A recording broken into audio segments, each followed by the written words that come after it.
চা কিংবা কফি এ আমাদের একটা নিত্য প্রয়োজনীয় সঙ্গী।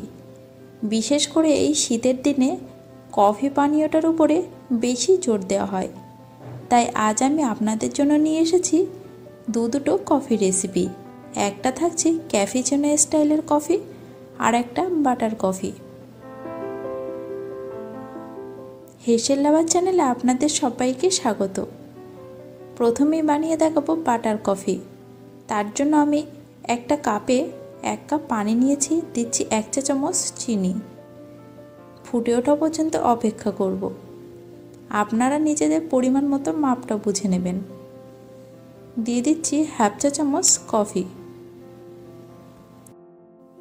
আবারও ভালোভাবে ফুটে উঠলে নামিয়ে নেবেন। এবার এর মধ্যে 1 টুকরো বাটার যোগ করলাম। একটা হ্যান্ড হুইস্কের মাধ্যমে খুব ভালোভাবে বাটারের সাথে কফিটা এভাবে মিশিয়ে নেবেন।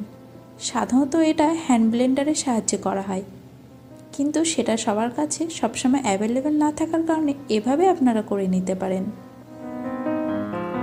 যেহেতু এভাবে নাড়ানোর কারণে ঠান্ডা হয়ে যাবে, তাই আবার একটু গরম করে নামিয়ে চুমুক দিয়ে নিন। যারা ডায়েটে আছেন তারা ঝটপট এই কফিটি বানিয়ে নিন। ভালোই টেস্টি বটে।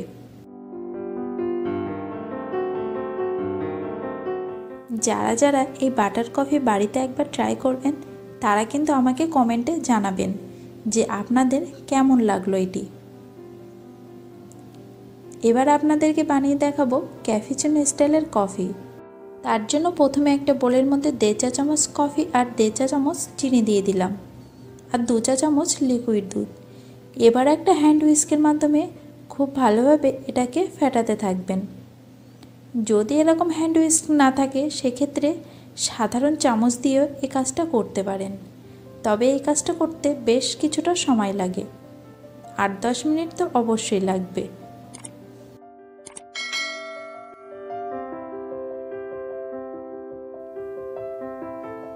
একটানা এরকমভাবে এই কাজটা করতে থাকবেন, দেখবেন কফিটা একদম এরকম সাদা ফেনার মতো তৈরি হয়েছে। আমি কিন্তু এখানে ভিডিওটি আপনাদেরকে স্পিড বাড়িয়ে দেখালাম, কারণ যেহেতু অনেকটা সময় লেগেছে পুরোটা দেখানো সম্ভব নয়। এরকম ফেনাতে ফেনাতে দেখবেন কফিটা বেশ একটা ফোমের মতো হয়েছে। তারপর এদিকে একটা সসপ্যানে 1 কাপ দুধ দিয়ে দিলাম। দুধটা ফুটে ওঠা পর্যন্ত অপেক্ষা করব। আপনারা যারা মিষ্টি পছন্দ করেন তারা চাইলে এই দুধের মধ্যেও সামান্য চিনি যোগ করতে পারেন। এবার যে কফির ফোমটা বানিয়েছি সেটা একটা চামচের সাহায্যে এভাবে কাপের মধ্যে দিয়ে দেবেন। আমি এরকমভাবে দিচ্ছি কারণ জাস্ট একটু ডেকোরেশনের জন্য, দেখতে অনেকটা সুন্দর লাগবে।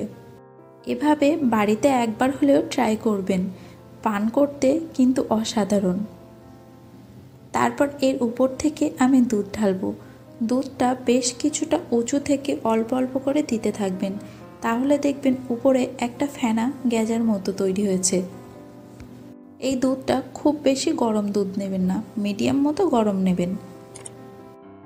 আজকের আমার এই কফি রেসিপিটি ভালো লাগলে ভিডিওটিতে লাইক করবেন, শেয়ার করবেন, আর আমার চ্যানেলটিকে অবশ্যই সাবস্ক্রাইব করবেন। কিন্তু ইতিমধ্যে আমি মশলা চা আর ক্যারামেল চায়ের রেসিপি শেয়ার করেছি, লিংক ডেসক্রিপশানে দিয়ে রাখবো, চাইলে আপনারা চেক করে নিতে পারেন। নতুন কোনো ভিডিওতে আবার দেখা হচ্ছে।